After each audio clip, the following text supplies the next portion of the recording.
Bonjour tout le monde. Coucou tout le monde.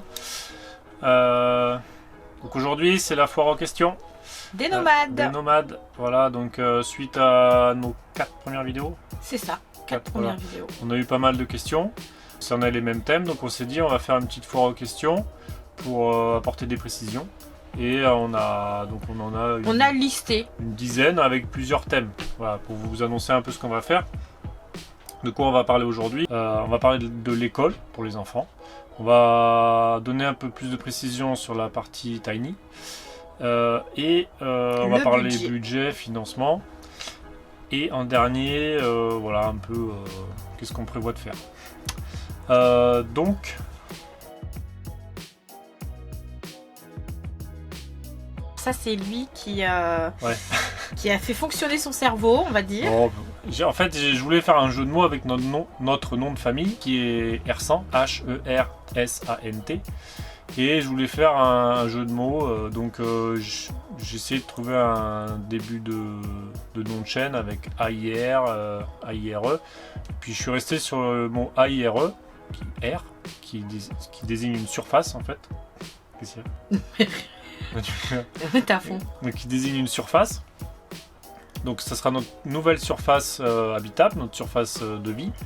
Et au début je voulais appeler ça Air sans frontières.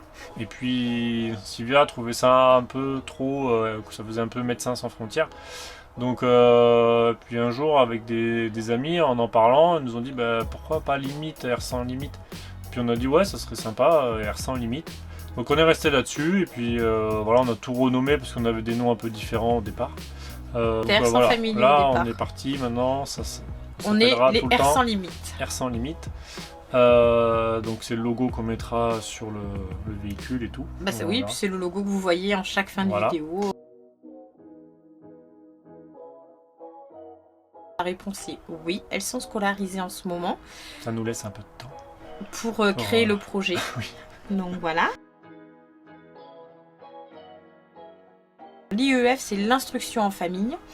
Mais pour Célia qui est au lycée, elle suivra, alors je sais plus comment ça s'appelle. Le CNEAC. Le CNEAC. En fait, c'est comme le lycée CNED, agricole, mais dans la fait. version agricole, voilà.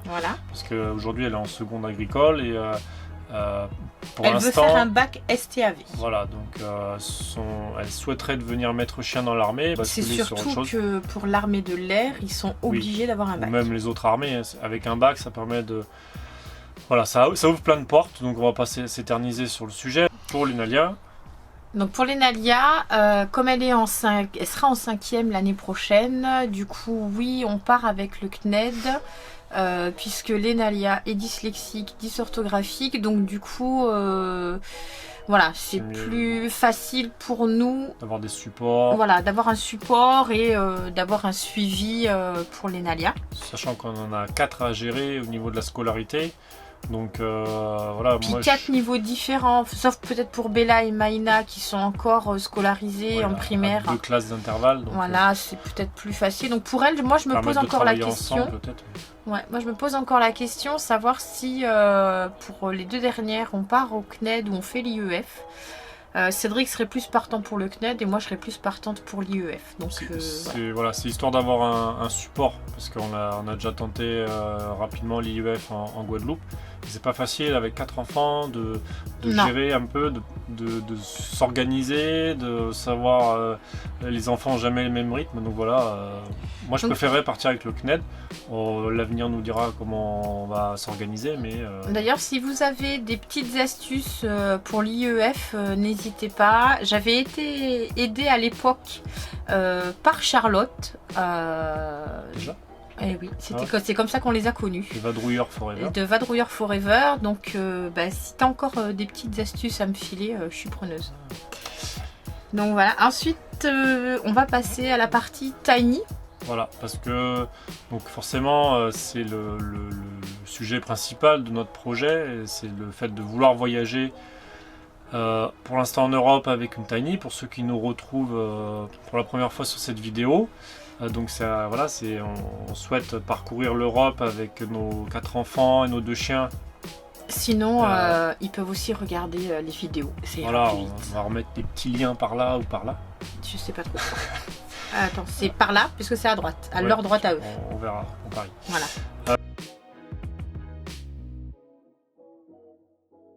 Il y a une histoire de délai et de moyens.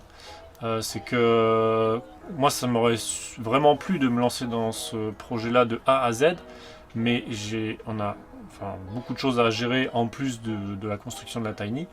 Et je me voyais pas, je suis outillé, mais j'ai pas les outils et la main d'œuvre non plus nécessaires pour soulever des morceaux de charpente gigantesques. Du coup, on s'est dit, on va pas trop se compliquer la vie. On a trouvé un constructeur qui est très professionnel, qui a vraiment compris notre besoin, qui a compris qu'on souhaitait voyager avec la Tiny et qui nous a apporté des idées, des solutions pour réduire le poids, pour solidifier, rigidifier la structure. Surtout. Alors bon, et on en a fait des compromis parce qu'on aurait pu avoir quelque chose d'encore plus rigide, mais bon, après ça augmente le poids, donc ça on en parlera dans les vidéos dédiées à la Tiny. Donc c'est un peu la raison pour laquelle on souhaite partir sur une Order Order. Aujourd'hui, si je dis pas de bêtises, ça va osciller entre 23 et 24 mètres carrés. On va plus être près des 24 mètres carrés. Donc avec forcément une surface, une hauteur à l'étage qui n'est pas très élevée, puisqu'on veut se limiter à 4 mètres de haut. Et voilà, en termes de surface, entre 23 et 24 mètres carrés. Et c'est difficile de faire plus quand on roule. Quand on roule, quand on veut se limiter à 6,60 m pour pas dépasser les 3,5 tonnes.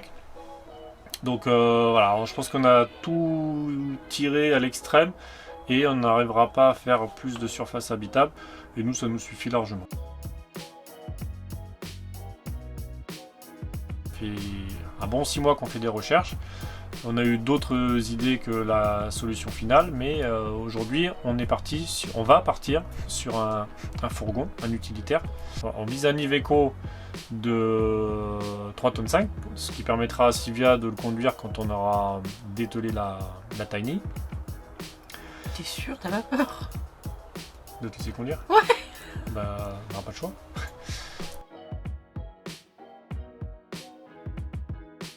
Normalement, le permis BE suffit, c'est-à-dire un véhicule léger qui tracte jusqu'à 3,5 tonnes.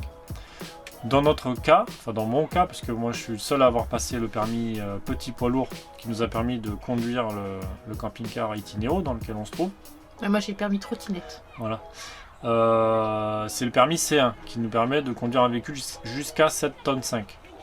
Ensuite, si on veut y atteler sur un véhicule qui va jusqu'à 7,5 tonnes, si on veut y atteler une remorque qui va jusqu'à 3,5 tonnes,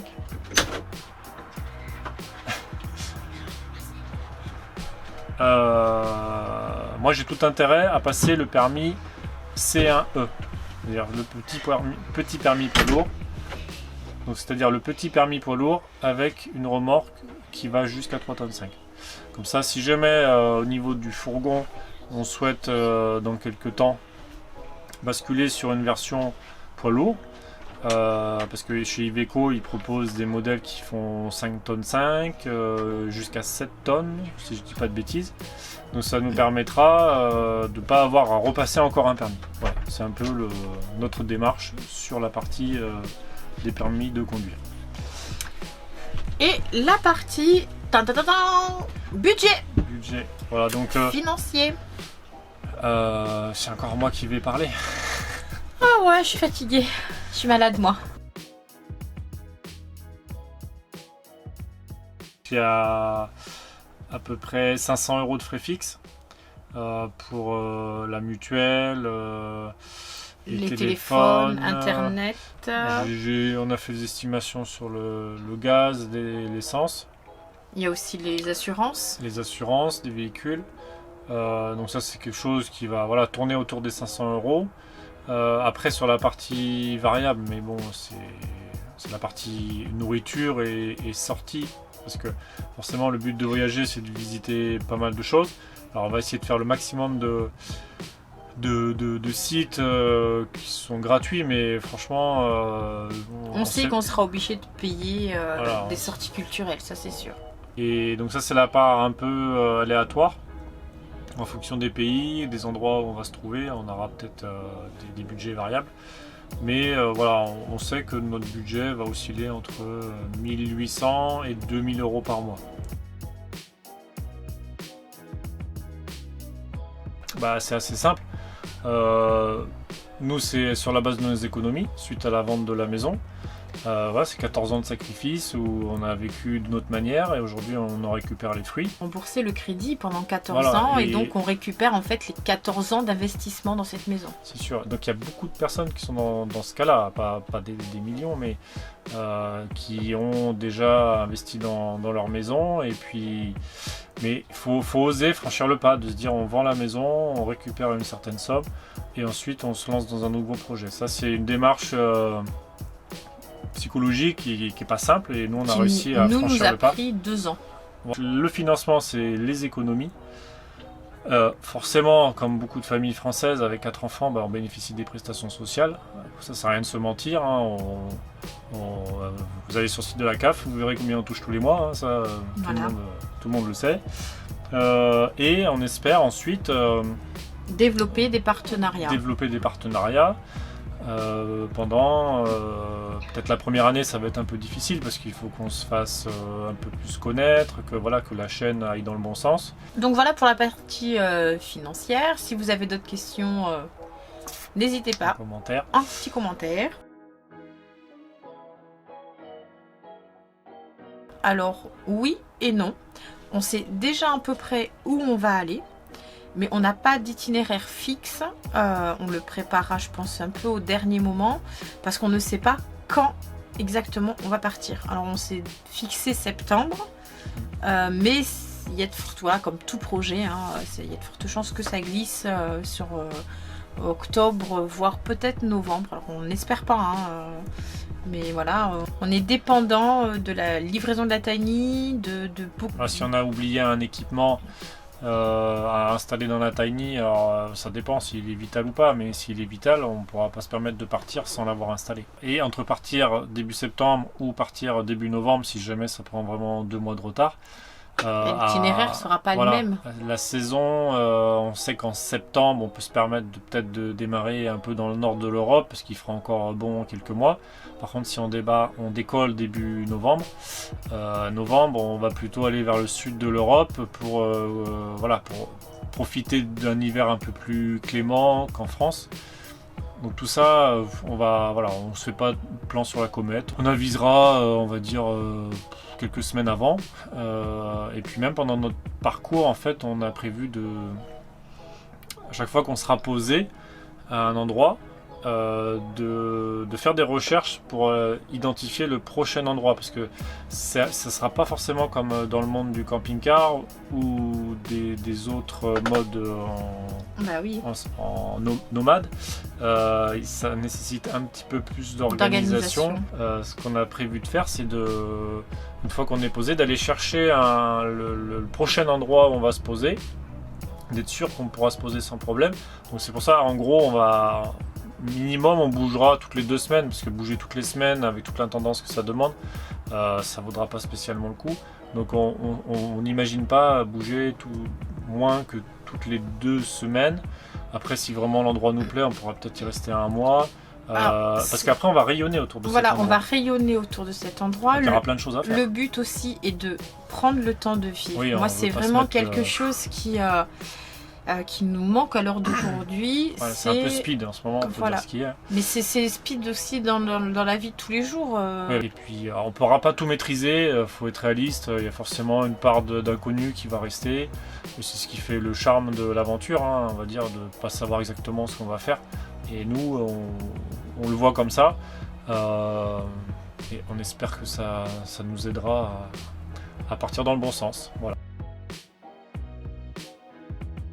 Si vous nous découvrez sur cette vidéo, n'hésitez pas à regarder les vidéos précédentes. Bon, si vous avez d'autres questions, n'hésitez pas aussi à les mettre dans les commentaires, on l'a déjà dit. On y répondra sans problème. Mais on y répondra. Voilà, on n'a pas été précis sur tous les sujets, on a essayé d'apporter le maximum d'informations. Mais on peut y passer, on peut y passer 3 quarts d'heure, 1 heure à parler de tout dans les détails. Je suis très bavard, donc à chaque fois... Et Sylvia est malade, donc à chaque fois je me répète. Donc je vais continuer de me répéter. suis assez bavard, donc à chaque fois on coupe les vidéos parce que voilà, j'ai trop parlé. Ça fait penser à quelqu'un d'autre chez d'autres nomades qui parle un peu trop. Il y a de fortes chances que pour les 1000 abonnés, on fasse un live qui permettra de répondre à vos questions en direct. Voilà, c'est un peu différent parce que on est toujours à froid, on va peut-être chercher un peu plus nos mots, ça sera un peu moins préparé, mais au moins ça sera du live. Ce sera nous en live. Ça sera nous, voilà, avec un peu plus de pour je sais pas. Voilà, on a fait le tour sur ce FAQ, sur ce premier FAQ. Il y en aura d'autres, je pense. Oui, il y en aura d'autres parce que voilà, pour l'instant on a une petite communauté d'internautes qui nous suit. On est combien? 500. Ce matin on était à 525, je crois. On est à 525. Donc ça grimpe doucement mais sûrement et on vous remercie. Ouais, merci à vous pour tous vos likes, tous les messages. Tous vos messages. Ouais, franchement, ça nous encourage à rien lâcher. Et voilà, pour la prochaine vidéo, c'est ce que je faisais ce matin d'ailleurs. J'étais en train de finir de nettoyer, de préparer les petites bricoles à faire sur le premier camping-car qu'on va mettre en vente dans le mois là, et du coup on vous en parlera, on fera une visite un peu comme avec Néo du premier camping-car qu'on avait appelé Louis. C'est un Macui Tandy Plus 610 qui sera mis en vente. Voilà, donc on vous dit à bientôt. À la semaine prochaine, ou même peut-être avant, mais bon, j'attends encore des pièces, donc moi je voulais faire une visite avec tout nickel. Et je pense qu'on n'aura pas tout cette semaine, donc mais tant pis. On verra bien. Voilà, allez. Donc on vous dit à bientôt, on vous laisse, portez-vous bien. Ciao ciao. Bisous bisous.